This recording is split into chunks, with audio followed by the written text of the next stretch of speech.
Muvaffaqiyatli farzand tarbiyasi sirlari.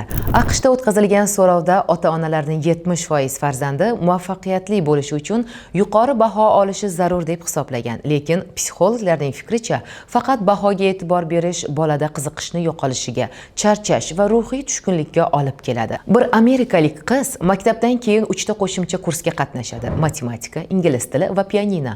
U do'stlari bilan o'ynashga vaqt topa olmaydi. Oxir-oqibat u kitoblarini devorga uloqtirib yig'lab yuboradi. Men hech narsaga ulgurmayapman.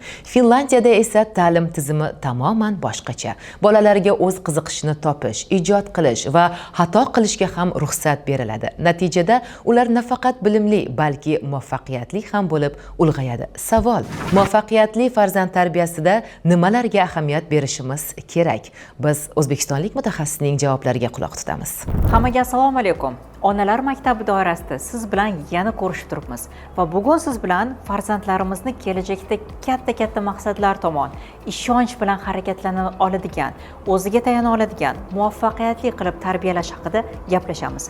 Xo'sh, farzandlarimiz kelajakda muvaffaqiyatli bo'lishi uchun nimalarga ahamiyat berishimiz kerak? Birinchi navbatda farzandimizni boricha shartsiz yaxshi ko'rishimiz. Ha, ayni mana shu yerda juda ko'pchilik ota-onalar qiynalishadi, chunki bizni doim farzandlarimiz qanday bo'lishi kerak, o'zini qanday tutishi kerak, nimalarga qiziqishi kerak ekanligi haqida qandaydir kutuvlarimiz va tasavvurimizda qandaydir fikrlarimiz bor. Ayni mana shu fikrlarni albatta bo'lgani yaxshi, ammo sizni farzandingiz individual, sizga o'xshamagan va umuman olganda betakror shaxsiyat egasi ekanligini yodingizdan chiqarmasangiz bo'ldi. Ikkinchi navbatda biz xatolari uchun farzandimizni urishmasligimiz muhim. Juda ko'p insonlar an'anaviy tarbiya doirasida farzandlari bir ishni noto'g'ri qilsa, ularni bu uchun urishadi. Mana yana eplolmading, yana senda o'xshamadi, undan ko'ra qilmay qo'ya qol deya bolani umuman olganda nimadir qilishga bo'lgan ichki xohishini, motivatsiyasini tushirib qo'yishadi. Buni o'rniga esa xatolarni resurs qilib ishlatishni biz bolaga o'rgatishimiz kerak. Ya'ni qanday? Xo'p, xato bo'ldi.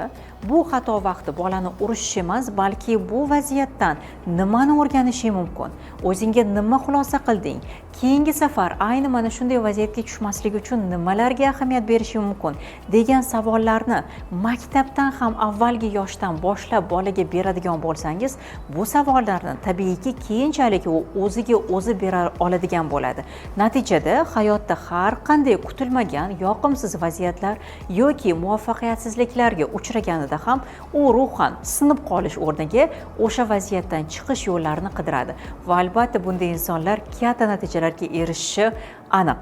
Muvaffaqiyatli farzand tarbiyasidagi keyingi tavsiyamiz bu farzandimizda emotsional intellektni shakllantirish.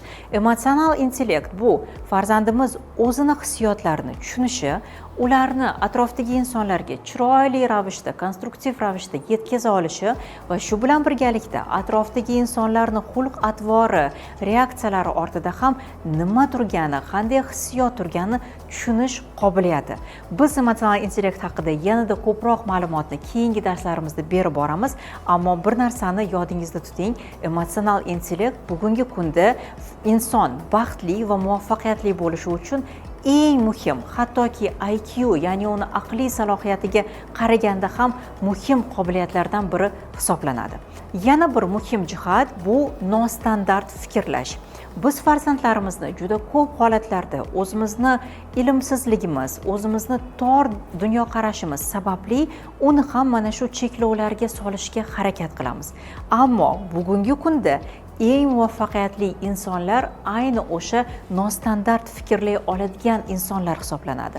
Unda atrofingizni kuzatib, haqiqatdan muvaffaqiyatli kashfiyotlar qilayotgan, yangiliklar qilayotgan, innovatsiyalar qilayotgan insonlarni kuzatadigan bo'lsangiz, ularni barchasida nostandart fikrlash ko'nikmasi shakllangan. Demakki, bolangizdan siz kutmagan noodatiy qandaydir fikrlar chiqadigan bo'lsa, nimani gapiryapsan, g'alati narsalarni gapirasan-da deya uni ichki olovini so'ndirmasdan, balki bu holatda ba'zi vaziyatlarda fantaziyaga berilish, ba'zi vaziyatlarda farzandlarda tasavvurini, o'sha cheksiz ravishda tasavvurni ishlatish va mana shu tasavvuri asosida qandaydir nostandart g'oyalarni amalga oshirishda unga faqat va faqat qo'llab-quvvatlashingiz muhim bo'ladi. Yakuniy, ammo juda ham muhim bo'lgan tavsiyam bu: farzandingizda orzu qilish qobiliyatini saqlab qoling. Barcha bolalar erta bolaligida orzu qilishni juda ham yaxshi ko'rishadi va bu ular uchun oson bo'ladi.